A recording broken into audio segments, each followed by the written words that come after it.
안녕하세요. 엄마표 영어 파이널 에디션입니다. 영어권 국가에서 작문하는 과정에 대한 논의가 많이 이루어져 왔습니다.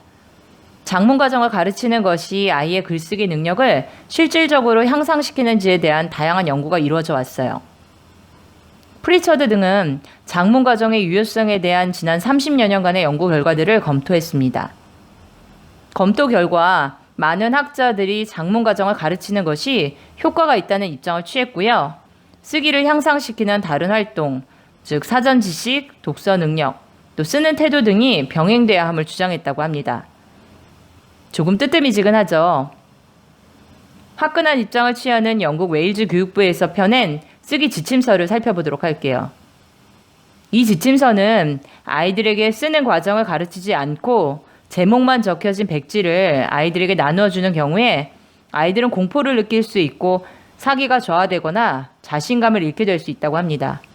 또 쓰기에 대한 흥미를 잃을 수 있다고 합니다. 가르쳐야 되겠다는 생각이 분명해지실 것 같습니다. 그럼 동영상 시작하도록 하겠습니다. 글을 쓰는 과정은 몇 개로 또 어떻게 구성되어 있을까요? 학자들마다 다양한 견해를 제시하고 있습니다. 머리의 경우에는 프리라이팅, 라이팅, 그리고 리라이팅 이렇게 세 단계로 나누어서 글을 쓸 것을 제안하고요. 탐킨스의 경우에는 쓰기 전 활동, 초고 쓰기, 수정하기, 편집하기, 출판하기 이렇게 5단계를 제시하고 있습니다. 학자들에 따라서는 5단계보다 더 많은 단계를 주장하는 분도 계세요. 그렇지만 그 내용에 그렇게 차이가 많지는 않을 거라고 짐작합니다.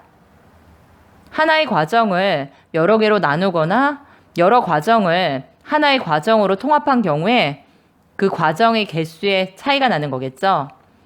여기서는 5단계로 나누어서 살펴보도록 할게요. 머리는 쓰기 전 활동에서 아이가 흥미를 가지는 주제와 독자를 정하고 독자에게 자신의 주제를 잘 전달할 수 있는 글의 형식을 정하게 된다고 합니다. 더불어서 이 과정에서 아이디어를 만들고 또 자료를 조사하고 메모하고 제목을 정하고 개요를 작성하는 등의 활동을 하게 된다고 합니다. 우선 어머니가 할 일은요. 아이와 함께 글쓰기의 목적과 독자를 정해서 목표 진술문을 작성하는 거예요. 목표 진술문은 간결하고 분명하고 또 흥미를 유발하거나 설득력이 있어야 돼요. 캐나다 온트리오 주정부에서 펴낸 아이들 쓰기 교육 지침서는 아이들이 쓰기 전에 자신들이 글을 쓰는 목적과 누가 독자인지를 정해야 한다고 합니다. 그리고 목적과 독자가 정해지면 아이들은 자신이 써야 할 글의 형식을 결정할 수 있게 된다고 합니다. 예를 들면 아빠에게 챕터북에 나오는 아마존에 대해 설명해 주기라고 목표 진술문을 작성했다고 가정할게요. 이 목표 진술문은 간결하게 하나의 문장으로 기술되어 있습니다. 목적은 아마존 설명하기, 그리고 독자는 아빠. 아주 분명하게 제시가 되죠. 또 아마존이라는 신기한 장소를 설정함으로써 아이의 흥미를 자극하고 아이는 독자인 아빠가 흥미를 가질 것이라는 생각을 하게 됩니다. 목표 진술문은 아이의 생각이 성과 없이 허공을 맴도는 것을 방지하고요. 시간 효과적인 쓰기 지도를 하도록 도와줍니다. 쓰기 분야 전문가들은 아이들이 쓰고 싶은 것을 쓰게 하라고 합니다. 자신이 하고 싶은 것을 하게 함으로써 동기부여가 되기 때문이에요. 그렇지만 아이에게 아이가 원하는 주제로 원하는 글을 쓰라고 하면 반나절이 지나도 진척이 없는 경우가 많아요. 몇 가지 선택지들을 주는 제한된 선택의 자유를 주는 것이 아직 어린 아이들에게는 보다 효과적일 수 있다는 생각을 합니다. 목표 진술문을 통해서 글을 쓰는 목적과 독자가 정해지면 많은 경우에 글을 쓰는 형식이 정해져요.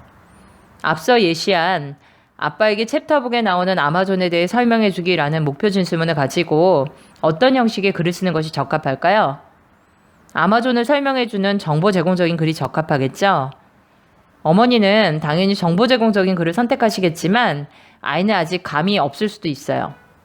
그래서 4가지 글쓰기 유형인 설득과 서술, 또 묘사, 정보 제공에 대해서 배워야 될 거예요. 이에 대해서는 글 쓰는 과정에 대한 설명이 끝난 후에 다시 말씀드리도록 할게요. 어떤 유형의 글을 쓸 것인지가 결정되었다면 아이디어들을 만들어 봐야 돼요. 어떤 소재들이 선정돼야 될까요? 아마존 이야기 다시 할게요. 아이가 아마존에 대한 책을 읽었으면 아마존에 사는 동물이나 식물, 또 아마존에 대한 모습들이 생각이 나겠죠. 그것들을 브레인스토밍을 통해서 아이의 머리 밖으로 끄집어내는 거예요. 아나콘다와 같은 큰 뱀에 대한 기억이 남아있을 수도 있고요. 피라냐와 같은 물고기, 또 악어, 열대 식물, 이런 것들이 생각이 나겠죠. 아마존이 거대한 강이라는 기억이 남아있을 수도 있고요. 아이가 환경의식을 가지고 있다면 열대 우림의 기능에 대해서도 기억에 남을 수 있고요. 이 과정에서 아이의 아이디어를 시각화하는 것이 좋을 수 있어요. 도식화를 통해서 아이디어를 시각화하는 것은 글을 쓰는 것보다 또 빠르고 쉽고 재미가 있어요. 심상화의 효과를 얻을 수도 있고요. 백지의 가운데에 큰 동그라미를 그리고요. 그 동그라미 안에 아마존이라고 씁니다. 그리고 그 큰 동그라미 주변으로 작은 동그라미들을 그리고 그 안에 동물이나 아마존의 모습을 묘사하는 단어들을 적으면 돼요. 가능하다면 동식물의 이름 옆에 주요 특징이나 키워드를 적어 넣을 수도 있어요. 그런 뒤에 그 아이디어들 중에서 목표 진술문상의 글쓰기 목적을 달성하기 위해서 도움이 되는 것들을 추리고요. 분류하는 활동을 하시면 돼요. 동물은 동물끼리, 또 식물은 식물끼리, 아마존에 대한 묘사는 묘사끼리 어머니가 도움을 주면 좋을 것 같습니다. 다음 동영상에서는 초고 쓰기에 관해 알아보도록 할게요. 도움이 되셨다면 좋아요, 구독 감사합니다.